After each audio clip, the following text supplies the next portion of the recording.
Today I'm talking to Scott. He was my VP sales back in the day at Falcon, and he's now a 4 times VP sales veteran. He has been through exits, scaling, and all the pain and joy that comes with that. Today, we're talking about the topic of the season, planning. But instead of taking a RevOps finance version, we are talking about the realities of a VP of sales in the process. And now, enjoy. Most misses are baked into the plan before the year really even starts. A lot of times it's actually not an execution problem on the plan. It's the problem with the plan, maybe. You're practically building for an outside perspective, for an investor, potentially. And you will have your historical data and you have your averages, and that is legit data. And whenever there's something that basically goes into your favor but isn't quite real, like you'll still keep it in there because it's in the data and it's going to help you. And I think sometimes that bias creates then the friction to the internal side where then you as a leader comes like, well, but wait a minute, yes, that is the correct average. That's the correct number. That's the correct piece you pulled out of the CRM. But as you mentioned, the context is missing. It's easy to sell to everybody, right? What person that you've hired for a high salary is going to say, no, boss, I don't think I could increase that by 5%. No one's going to say it, but they're also not being a mathematician in that moment, right? They're having to defend their value.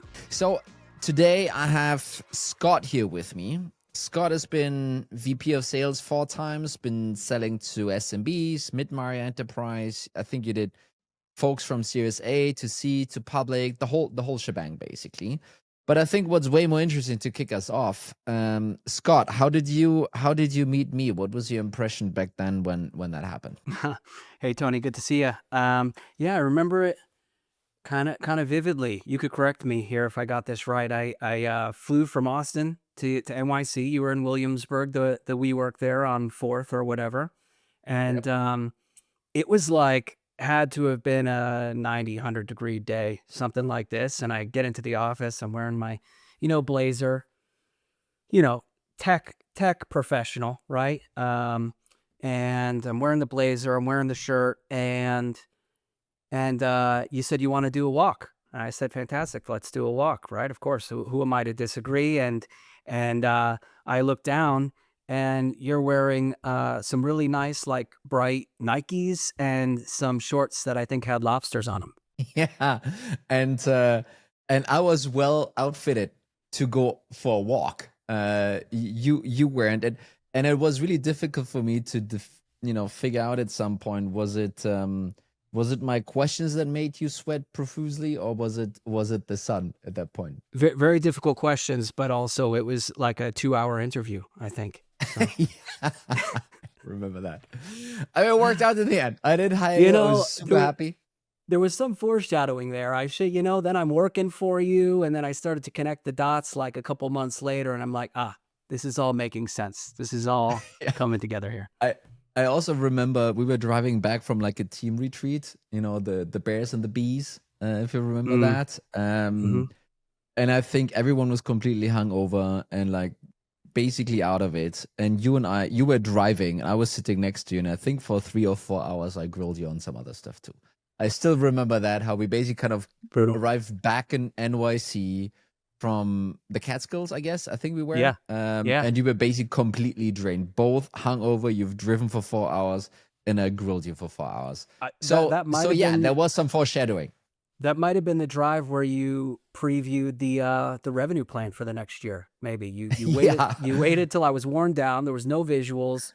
You're reading off of the Excel spreadsheet there in the passenger seat, and I'm just saying, whatever you say, Tony. We got this. What a fantastic transition, Scott! Insanely well done. Which is also though what happened. So that's actually one we would talk about today, which is basically, hey, yes, it's planning season. People are heads down into spreadsheets. And, we could do another session of Grow Blocks, Toni, talking about all of those intricacies.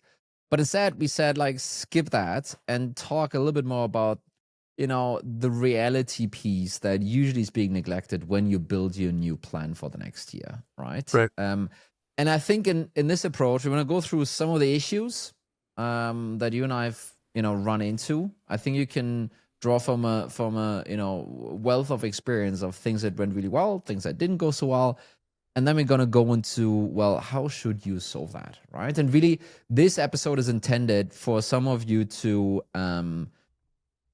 maybe see some gaps in your plan already.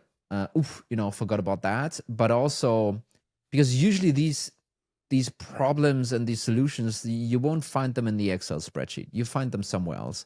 And I think that's probably the bigger gap that people probably have. And ideally, Scott, with your help, we can try and cover that gap today. So, I mean, where's all of this starting? We already mentioned the spreadsheet. This is my favorite topic from back in the day, is basically this whole top-down planning process, right? And just to kick everyone off, I still believe, and that hasn't changed that much in the last, couple of years. I still believe whether people are doing it in a spreadsheet bottom up or in a spreadsheet top down, it actually doesn't matter. I think most of us are doing top down planning. Simply, the way of someone somewhere decides, and usually that's the CEO, the CFO, or the board, where you want to land in terms of revenue, how much money you want to spend. And then the Excel spreadsheet is being massaged to eventually return that number somewhere. And then everyone is happy, and then they think they have a plan, right? But usually there's a little bit of a lacking transparency there, right? Scott, what's your experience, from that part of the process? Yeah, hey, I totally agree. I think most misses are baked into the plan before the year really even starts. A lot of times it's actually not an execution problem on the plan. It's the problem with the plan, maybe. And you and I have seen the difference of what it's like when you build a ambitious but executable plan, right? You've got this momentum of winning. I mean, not to brag here, but I think, at Falcon, what was it? We raised targets with AEs and we hit for 8 or 9 quarters in a row. But I think both you and I have the humility and to be on message here to be aware that a great deal of that hitting those targets, most sales leaders brag about hitting, but it's not, just that execution is that you planned really well, right? Yeah. And sign off on the right plan. So I think taking the transparency bit a little bit further, I think it's transparency, context, and compounding probably that you think about here. On the transparency side, I mean, probably the most baseline thing is, were historical numbers actually used? And maybe you saw some of that at Growblocks during your day reviewing these revenue models. Yeah, for sure. I mean, this was a key starting point. Also working with, 2 founders right now to figure out their next year. And that's always, it's always the starting point, kind of what's really going on in terms of historic numbers. But for me, transparency, and maybe I'm stretching this a little bit too far from where you want to go, but transparency for me also means, making those changes clear, making it clear where something deviates from what has happened in the past. That's also part of transparency, because I think in many cases it totally makes sense that it does, but getting to that, making it clear to everyone where you deviate, I think this is, I've seen it so many times that people are trying to hide it somewhere, which then creates all kinds of other issues that we're going to get into. But that for me is transparency. Right. Yeah, no, I mean, I think it would take a lot of extra work inside the Excel sheet to be able to go and identify your baseline versus what you're tweaking. And so this is, typically what a go-to-market leader, whether it's marketing, revenue leader, they're stepping into a spreadsheet, which hopefully at this point they're good at looking at, right? They should be familiar with these numbers deeply, but it's still a little bit of this, like, it takes a minute to be able to see the matrix versus perhaps a CRO and your CFO who have been living in that Excel sheet maybe a month before you're even taking a look at it for the first time, right? And I think that's kind of the imbalance already right there, right? Kind of you as a go-to-market leader being invited into this thing, and then you need to find your way. And in some cases, and I think you and I discussed this, I don't know, I think a year or two ago, you were working with the company, and basically you needed to go on a chase into the spreadsheet, trying to find, well, where is it that I'm, quote unquote, being screwed over here.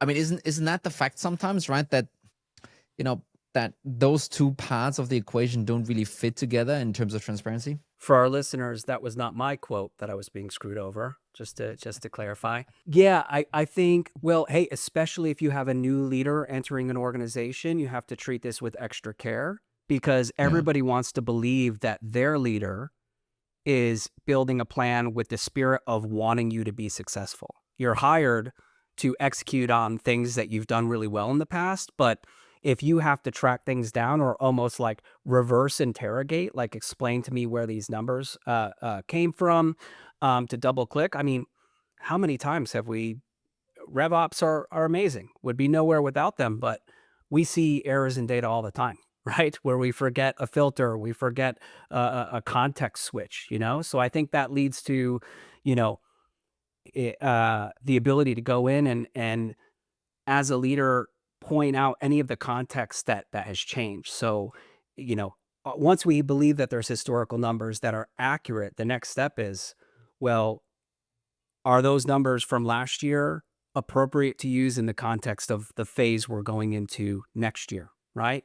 Remembering the little things, right? Marketing might go, oop, we actually changed that MQL definition mid-year, so the volume went up, but we noticed that the win rate in our mid-market deals went down because of that classification. Or a sales leader is recalling, hey, geez,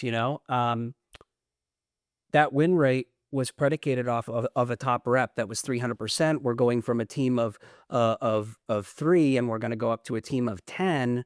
I'm a little bit worried now that AE has left the business that we're applying that win rate to the future year, for example. So I think Yeah. this is where these senior leaders are really important because, again, when you're living in that spreadsheet, it's very difficult for RevOps, CFO, CRO to remember all of the context around those numbers too, to say, hey, are these going to be relevant for the next year?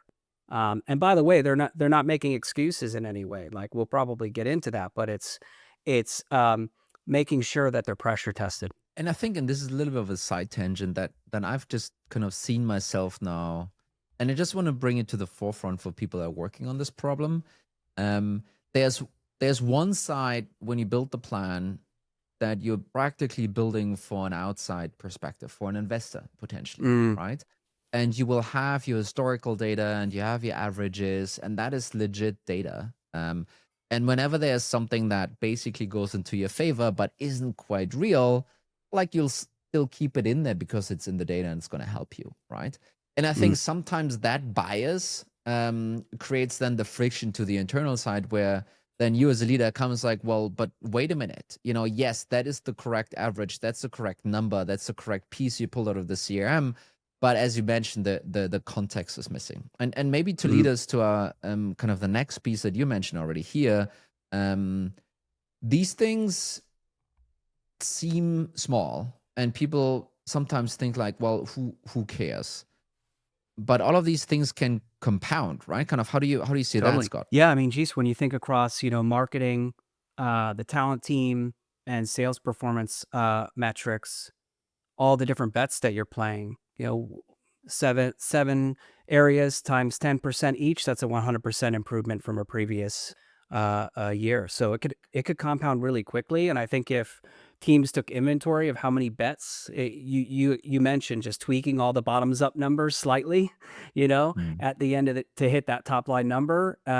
That's where the realistic view of how many bets are we actually placing here can make you start to think about this being a stretch plan rather than your baseline. And honestly, kind of, I very recently lived through this again, where you basically build out this thing and you know what all the benchmarks are that a certain company needs to hit at a certain point in time, right? And really, you're looking at this from a completely different perspective. You're looking kind of where can I tweak? And actually, this compounding piece, it's almost a tool for you in this process. It's like, like I can defend taking the conversion rate up by 5, points. I can defend. It's just I can 5 take this points. ACV up a little bit. Exactly. You can defend each of these individually very easily. And by the way, that also traps you as the leader very quickly. Let's talk about that in a second. But because it feels so defendable, and there's a really nice compound impact coming out of that kind of works when you need to convince your board, convince your investors, do all of those things, right? But I think that compounding piece can very, very quickly in the execution kick you in the butt, right? And it's easy to sell to everybody, right? Like, I mean, Yes. what person that you've hired for a high salary is going to say, no, boss, I don't think I could increase that by 5%. No one's going to say it, but they're Yes. also not being a mathematician in that moment, right? They're having to defend their value in the business But in that way. I mean, I still remember when that happened to me the last time. And we were basically selling the business. So we're basically in this exact situation. Kind of, we're building this spreadsheet to sell it to someone. And I was sitting there and I was defending this, obviously like a champ, no problem.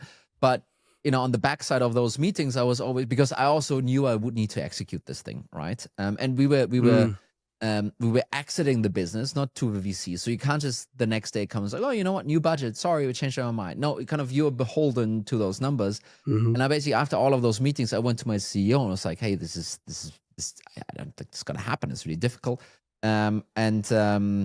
Because we used something, a layered approach, like, a layer this, and then a layer on top is PLG, and a layer on top is enterprise. And it all made sense within those certain layers, but when you compounded the whole thing, it was just crazy a lot, right? Something you said that really stood out. Who's left holding the bag? You gave the example where you knew you wouldn't be holding the bag, right? Yeah. And I think hey, if you're not part of a company where every single department realizes that they are stakeholder in revenue success, there's a little bit of a problem here, right? That's one thing, right? If you're going up market, is products pipeline going to support that? Does marketing have the case studies with the referenceable enterprise logos? Do you have the security positioning set up? All that kind of stuff. It's a full team sport. But the holding the bag thing, we know that it typically lands with VP of sales, right? And I've even seen it where VP of finance, a company I was consulting with, they signed off on a plan, and then the VP of finance left a month later. Do you think that VP finance cared about the Excel spreadsheet and all the tweaking? Probably not. Everyone's talking about AI features, automations, and agentic tools. But here's the truth. Most just create or even amplify silos, and often make RevOps the bottleneck, since they are the only ones with access to all of the AI goodness. Evergrowth is different. It's the only shared go-to-market workspace where RevOps train agents once, and sellers can use them one-to-one, either in Evergrowth or directly inside any CRM, be it HubSpot, Salesforce, or Pipedrive. If you need to automate top funnel research, equip sellers with better fit ICP accounts, and generate research-based outreach that resonates to generate more revenue, visit evergrowth.com. And now, back to the show. But, speaking of all of those things, right? Yes, the usual process happens to be done by different people from the ones that actually need to execute this.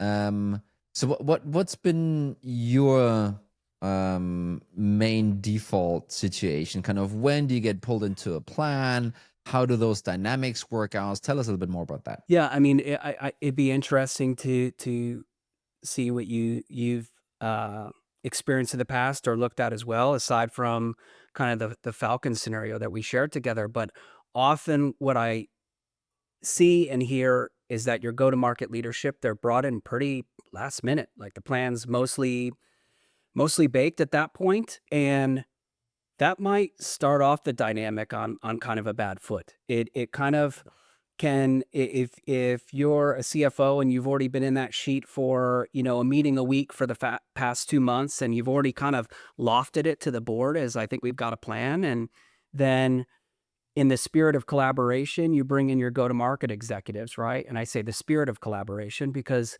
that setup where you've already spent so much time in it, you could be really attached to that plan probably already. And then you'll be maybe annoyed, like, too many chefs in the kitchen, actually. You're bringing up stuff that maybe it's valid, but you're not going to hear it the same way if you bring people in at the last minute once you're very attached. Does that resonate in any way? I don't know if you've seen that. I mean, it's I would call it a change management process that is being kicked off. It's not really asking for feedback. You know what I mean? It's more like, oh, we're, air quotes, making you part of the process, so you will buy in. So you're okay executing it, right? But what I've also seen is, let's just say you have, as a go-to-market leader, you have all the insights, you see the context of the numbers, you understand which projects, which initiatives will be hard to execute, which ones won't, where there is like risk in the plan. You see all of these things, right? Because you're going through the list and thinking about like, I need to do all of those. The issue that I've many times run into, both experienced it myself, but also with, my VPs working with me, is a little bit this weird, almost incentive system, which is, well, if you are a VP of sales and you complain about your targets being too high, to a degree, that is like, oh yeah, no, I have that conversation every quarter with my sales reps too, and I just need to talk you off that ledge and push back and just make you eat whatever the target is, right? Because if you push back and you see risks and you kind of, I don't know, you worry, it might also just be a thing where people then either feel like, oh, he's just trying to negotiate down his or her targets, or like, oof, maybe he or she isn't the right one for the job. Maybe we need someone else to execute this, right? If you're not a believer, if you don't think you can get it done, tell me now, because I can still course correct, so to speak, right? And I think this leads to a pretty silly situation where you have actually the right intelligence, the right experience in the organization, but basically it's not being used. And you tell me more about that. I think that role that people are playing, I think that's very well known across. And then people make this calculation in their head, well, do I want to come off as weak and, push against and basically do the right thing for the organization, honestly? Or do I just eat it and take the battle when it happens in Q2, Q3, Q4, when we, start missing all of those quarters, right? I mean, how have you been dealing with that? Yeah. So, hey, the first thing that I'll kind of throw out there is I don't think this scenario is really anyone's intent, right? I think VPs getting brought in right before board, like giving other leaders the benefit of the doubt. Like, think about the season when this happens. Are those leaders just protecting end of year focus, right? Like, you're trying to hit the current plan at the same time that you're going into the next year's plan. Is that really where you want your execs to be focusing their energy rather than making sure the team is closing all those deals end of quarter? So I don't know, maybe that's one of the areas that come into it, but maybe it is a trust thing. I mean, you did say that they show you the plan almost like it's just something you need to do to maintain buy-in, but you're actually getting the opposite when you do it this way, right? When you're already kind of married to your sheet because you've been in it for so long, and you're kind of annoyed when someone's asking questions like, hey, where did we get that number? You could almost see the room change. Like, what's that like meme where there's like the skeptical face, that's looking at you? It's like, where, typical sales gal, where's she going with this one, right? And that, you start to get a little paranoid. You realize that you have maybe 5 of those questions that you could ask to get an informed opinion and then try to come up with the best plan for the year that's going to help you and your team to be successful. Because again, you're holding the bag, right? And I mean, think about this. A lot of times, like the other dependencies, product engineering, talent enablement, like maybe they haven't even seen this thing, right? And you rely on all of these people to execute a plan sometimes. I think fundamentally, and to a degree, that's not a solution. It's just trying to explain why this messy problem exists. I think you're building a plan truly for 2 different audiences. And I think that's at the core of this. I think one is for, again, it's the management team, the senior management team building this thing out, but one audience is your bosses. Either it's new investors, it's current investors for the next year, it's like whoever it might be, right? And you can fool them in the nicest, meaning this in the nicest way, but you can fool them with a bunch of things because they just don't have the context, right? And then there's the other audience, which has some of the contacts, which needs to go actually execute that stuff. And it's really difficult to marry those 2 worlds sometimes. I think it simply is, right? And I think this is where it's coming from. And I also believe Could you do it the other way around? Yes, sure. But in the reality of things, you will always optimize for your bosses. And I think that's where some of the gap is coming from. But what does that lead to? Kind of what are all of those things actually leading to? I think it leads to ultimately not hitting your targets. It leads to not having the same amount of trust from your board, from your new investors as you carry into this year. It's one guest on the pod once said, like, you can decide either fire me now for a low ball plan or fire me in 12 months from now. That's the only Yeah, options you yeah. have, right? And I think finding that balance is extremely difficult. I think you're kind of double clicking on that trust thing. I mean, earlier you said something, do you maybe think that your VP is trying to lowball their target? And like at the end of the day, if you even have that thought about any of your executives, you probably have the wrong executives in the seat, right? If you don't trust also that your executives can have a good constructive debate over a plan to make sure that it's rock solid, but then in front of the team, leveling, show someone that has ultimate belief in the plan, right? Then you've also got the wrong person. They can't operate at multiple levels, and Yeah. you can't. I think you were saying kind of like, you just want to deliver the target and say, hey, go execute. Like, you're not going to get buy-in that way. Just if like a frontline manager went to the AEs and said, we're going to increase target, of course you would bring the how. Of course you would bring why you have that belief, right? And so I think a mistake could be made to, in this moment, to maybe manage your executive leaders like, a frontline employee all of a sudden, rather than the expert that you've hired. What does that mean? Managing your executive as a frontline employee? Yeah. Well, by the way, wouldn't ever manage frontline employees like this either, because I just kind of gave the example of, I'm a frontline manager and I'm going to my AEs and saying, hey, team, so we have an ambitious plan. We just raised our Series B. We're going to turn up the heat on this thing. I got to let you know, 2026, going to be an amazing year, record-breaking year for us. And here's why I'm so confident that we could go and break these records, right? And then you're going to tell them, hey, here's some of the things I'm delivering for you. We're going to redo pricing and packaging. We've already tested it. Higher close rate, higher ACVs. And you're telling them all these whys that are almost compounding, and then their target only increased 10% kind of thing, right? But you've done all of these other things, right? Any good manager would know that to retain buy-in, you have to show that transparency and show that belief. I'm not just expecting my AEs to hear targets raised and go, all right, boss, let's hit it. Yeah. And then be like high-fiving at the water cooler, right? They have to have a reason to be confident in me, or you lose the trust, right? So what a complicated scenario that if you're not bringing in your executives in a timely manner and the data's confusing and you're annoyed when they're asking questions about it, to then go expect them to just go, rock and roll, baby.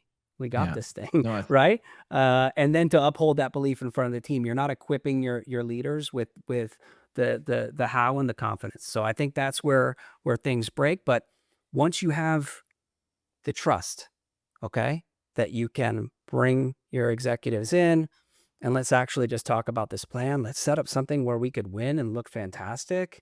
Then you could go through the process of, hey, let's take a look at this and make sure there's no cracks in the foundation. let's take a look at that actually. Let's kind of go through a couple of examples and maybe go rapid fire between the two of us in terms of what are the top mistakes people are making and how should they be addressing that, right? So I'll go first because I'm the host. First one is also my favorite one, hiring on time. So why is that a biggie? Well, usually the plan starts adding new headcount 1st of January. And that, maybe you have thought of all the other things, but your plan really only gets finalized maybe in November, maybe early December. So at that point, have you actually started hiring already for those additional roles that were opened? Do you have the requisitions? Is your talent attraction team already kind of doing all of that work?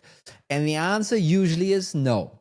The answer usually is no. Usually you miss your first 1, 2, 3 hiring month. You simply miss them. So what happens then, though, especially if those roles are opportunity generating, right, pipeline generating, is that it gets really difficult to catch up on that thing, right? Yeah, exactly. Because one hire you make in January, they have 12 months to deliver value.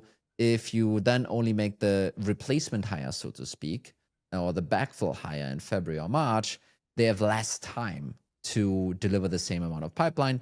And let's forget about sales cycles and all of that, right? In reality, in order to make up for one earlier missed hire, you actually need to hire 2 people to make up for that. And that will get you into issues already with a CFO, right? So hiring on time, making proper, I want to say kind of realistic targets for that, I think that's going to get you out of hot water real quick. Totally right. The in typical anything mid-market with a normal velocity and ramp time for those reps, hires in H2 really aren't impacting that fiscal year. Yes. I think one that I see on the spreadsheet that's a common mistake is not staggering the supply and demand, right? Like when do the BDRs get hired versus when do the AEs get hired? Obviously, you want to allow there to be enough ramp time and a realistic one for those new BDRs to start producing opportunities so that there's enough supply for the AE headcount. And you could see things when hiring dates get missed, that BDR started late, for example. Did you push the AE? And if you don't, the only thing you're going to do is you're going to start starving your existing AE team, right? You're taking people that are the most experienced, that have the highest conversion, and they're going to get less opportunities. So it's kind of like a double whammy in that scenario. Someone asked me once if I rather want to have a top AE leave or 2 SDRs. And I was like, I'll take the AE. I want to rather keep my SDRs, and basically for this reason, right? And I see this is, one of the mistakes a lot of people are making is they are somehow getting jumbled up on the opportunity generation side, but try and hit their plan on the AE side, and then that goes south basically because of that, right? So that's a biggie, and playing into this basically also ramp time, right? Kind of that's a thing that some fancy spreadsheets have. But usually what I see is there's some kind of an assumption that maybe the ramp time should kind of shorten a little bit. Obviously, that makes a bunch of sense, especially helps your CAC payback period. All of these things totally should try and achieve that. But, what is actually impacting ramp time? It's enablement resources. It's maybe some LMS that you have in place. It's the right ratios between your AEs and your managers. But it's also how many opportunities are you willing to give to those new reps, how quickly, right? I think this is a completely underappreciated and kind of missed thing across the board is people assume ramping just happens by way of time going by, but that's actually not true. Yes, there's a component of learning to it, but then there's applying those learnings in a way of running those opportunities, right? And also, by the way, that's the main difference why enterprise companies have a 9 to 12 month ramp. And SMB companies have a 3 and sometimes 6 month ramp, because those opportunities also convert to actual, closed won businesses faster. And people are just forgetting about these things. And then they're still saying, oh, let's kind of reduce ramp a little bit. And again, that will just put you on a terrible trajectory if you're missing out on that super important tweak. Just noticing, look at the first 2 things that we're talking about breaking here, and the plan for the year typically don't even roll up to revenue leaders, right? Yeah. These are 2 separate functions. This is TA, which is normally under people, which maybe what sits under CEO and rolls up, head of people, for example. And, and then you've got enablement, which, hey, I've seen it a lot that frontline managers are doing a lot of the enablement, or you've got SMEs being tagged across the org. And I think this is one where deeply you need to evaluate the context of, how quick is ramp feasible? And once you start to hire a higher volume, which scrolling through LinkedIn, I felt like every, 1 out of every 10 posts today was like, we're hiring. So I don't think hiring for these high volume roles is off. BDR, SDR, and AEs thing, despite what we hear about AI and so forth, and making the assumption or giving it a nice haircut off of what a tenured reps ramp time, you have survivorship bias. Like you forget the initial 5 reps that you hired back in the early days that attrited really quick and didn't perform well. And you remember like the superstars that stayed, right? Mhm. So definitely one to double click on. Uh, I think, we've already talking about the tweaking the volume and the performance metrics quite a bit. But I think the biggest one for me is lacking the underlying how, right? Like we're tweaking all these things by 5%. It's very easy to say it's just 5%. Like I don't need a how. Like, hey, look at Scott, we hired you, and look at we have these new managers, kind of thing. By the way, compounding, it's neglecting that maybe tenure is going down while you're also assuming you're going to increase the performance metrics. Typically, those are inversely correlated, but we're making the double bet here, Mm. typically. But we shouldn't hear like, if you ever hear, well, we'll just do more coaching. This is not a how. It, it definitely is not a how. Most of those improvements come from something way more structural, like, hey, we're going to do a new lead scoring system. We're going to pair our senior AEs with a dedicated BDR, right? So they get more opportunities and they're with the best performing BDRs. Any of these types of things are critical on the hows. And in this Excel spreadsheet, we often see that they aren't even ramped improvements, right? It's like magically, boom, start of Q2, win rate's up 5%, you Yeah. know? And so these need to be staged improvements over time with a clear how to get there. I think what is the reality and the challenge here, though, is I think some of those initiatives and projects that you want to drive to improve win rate by a certain percentage or ACVs or whatever, I think there might be clear. When you build this plan, that's going to be Q4. There might be clear for Q1, maybe for Q2, but the rest is just really far out. You don't even know if the bets you're placing for the first half of the year actually going to pay off, or if you need to double down and really make sure they're working out. So I kind of understand, and this is, I think, where the guys that are executing and the guys that are planning, where there needs to be this trust relationship also in place to balance this out, where we are saying like, yes, we don't know yet what we're going to do in Q4 to achieve whatever improvement we want to achieve, but we all know we'll figure this out somehow, right? And I think that is kind of, that collaboration is really important, which also goes back to the trust piece, in terms of, at least when someone is, I'm just going to say, call it what it is kind of cooking the books here. At least they should be very clear on where are all the different leverage points that are maybe not extremely obvious from first glance at the spreadsheet, right? There should be one tab that basically points out where the changes are happening. So then you as a go-to-market leader has a bit of an understanding and roadmap what's potentially ahead of you, right? Again, building this trust relationship is pretty important here. One thing I would add is the kind of, we don't know exactly what the initiative is going to be, but we will come up with one. I think that's where you could potentially run into these capacity bottlenecks, especially when it's cross-functional, right?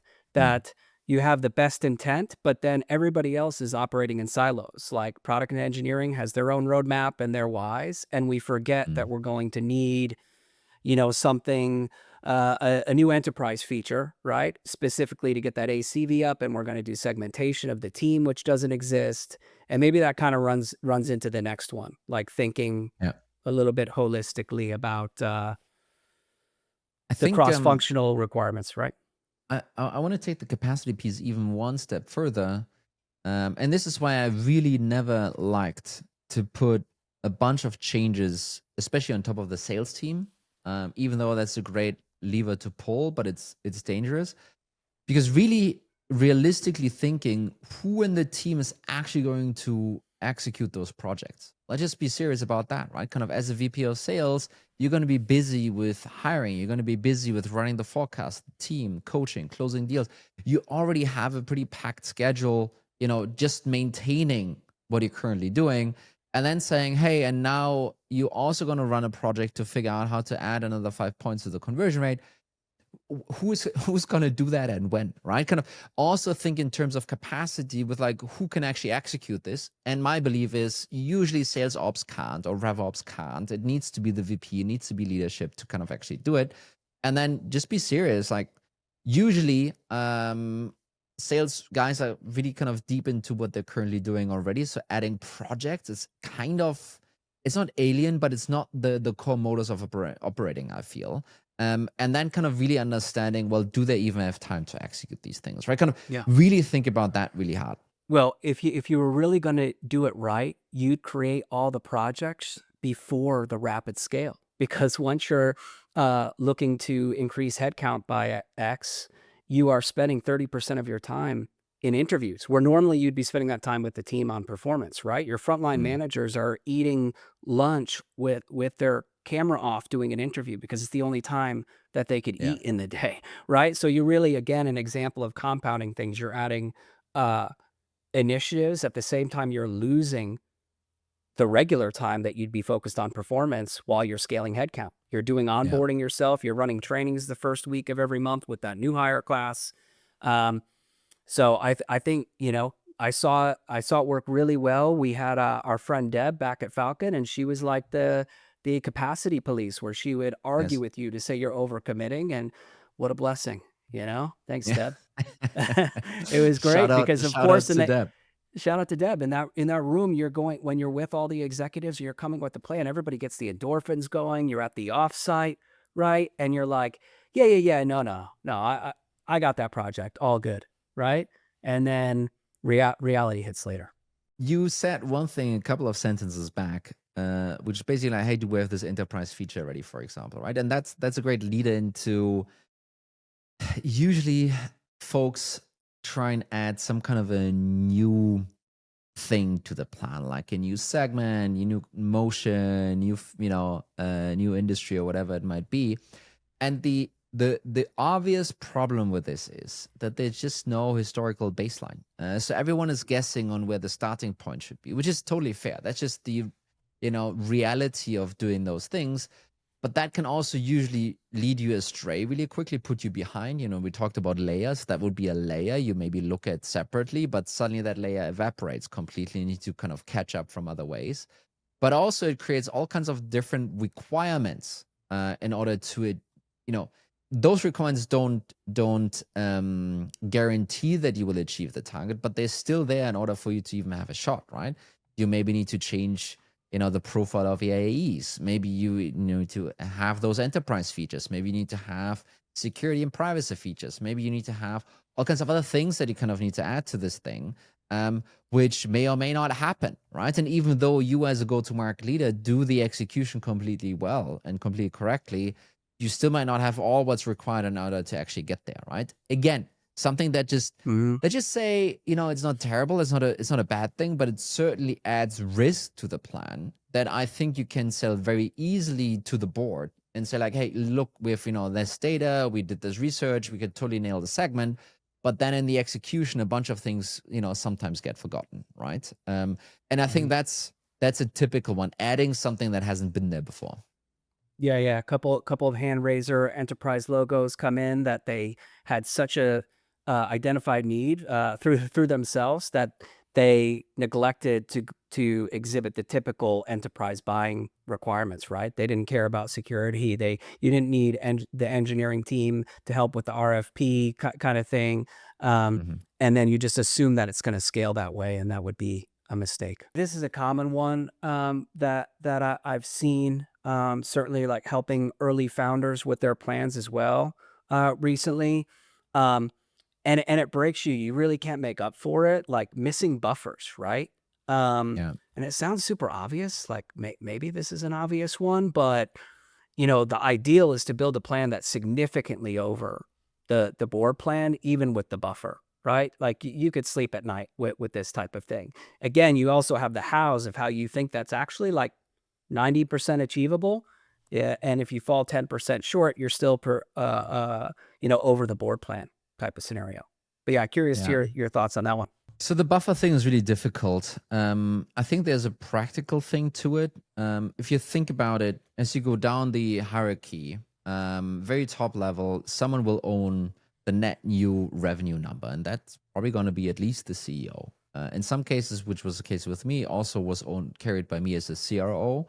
And you have that board number regardless. That's locked in for the year. You can't really do anything about that.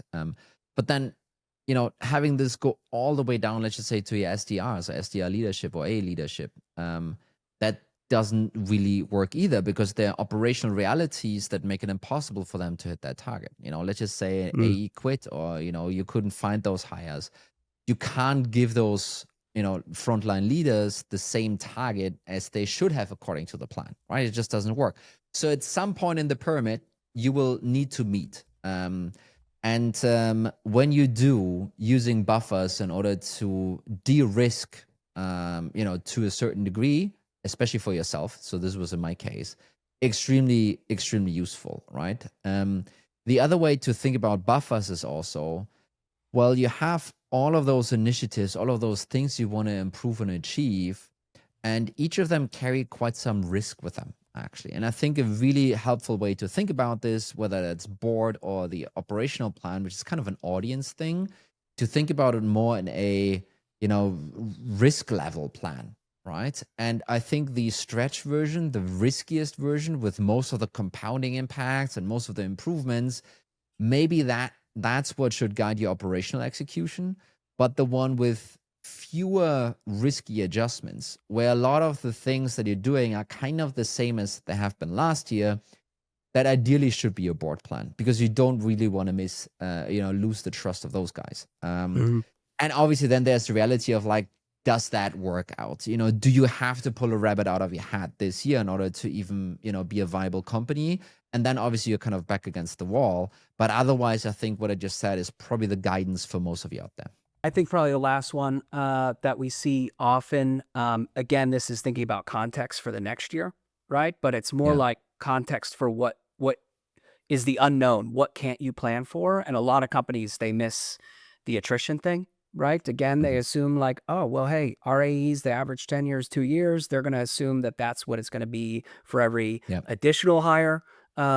Type of thing. And really when you're going through growth, and then instead of it being 3 OG AEs, it's 15 AEs that were hired all within 6 months or a year type of thing. It's different for that AEs. They're not sitting next to the CEO. They don't have that founder effect. They're not getting all the lowest hanging fruit on the marketing leads. They're now sharing those, There's a lot of different things that could come into play, but it's so critical to actually have an assumption of attrition. It loops back to the hiring thing, right? Because there's going to be that delay that when someone leaves unexpectedly, that then you're going to have the sourcing period to find that candidate, then the ramp time. And like, it's never going to be in the same year to replace that AE, right? Type of scenario.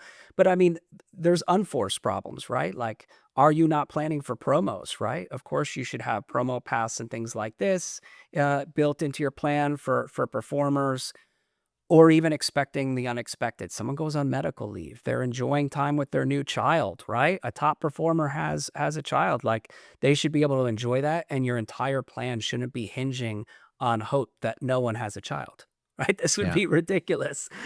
So yeah, that's the last one that comes up in my mind. And I think to kind of wrap this up a little bit, right? I think especially the last one, you should send that to your CFO, because what that will translate to is maybe you can hit the same revenue number, but you will definitely need to spend some more money in order to get there, to manage those backfills, to manage those redundancies, to have a bit of slack and buffer almost there. I think otherwise it's going to be extremely difficult to execute this on time, right? I'm trying to remember the acronym of once I was acquired by a public traded entity of, what that approval process was like to get the headcount. And boy, that was dysfunctional. Oh my gosh, we've got a revenue model that doesn't speak to the people team, that doesn't speak to the CFO, and the people team's waiting to get sign off from the CFO for that budget. And it's like, hey, if we actually want to de-risk our plan, having extra salaries approved above in the case that they're needed, and we already can identify, hey, this person's on a warning, or hey, this person's going to go on leave. I know they're going to be going on leave. Let's start the backfill process now, and not being so rigid in that way that avoids some of these unforced errors. I think that's it for today, actually. So we had a whole segment, and maybe just ping me or Scott on LinkedIn, but we had a whole segment on diving much deeper on all the hiring intricacies and how TA plays into this and issues that kind of might surface because of it. But I don't think we will get to that. I think we're like way too far into the episode already. So maybe this is a follow-up for the two of us to produce maybe the next couple of weeks. Scott, thank you so much for taking the time and helping some folks figure out how to build a plan that they can actually execute next year. Absolutely. Been a pleasure, Tony. Always great connecting. Wonderful. Have a good one, everyone, and cheers.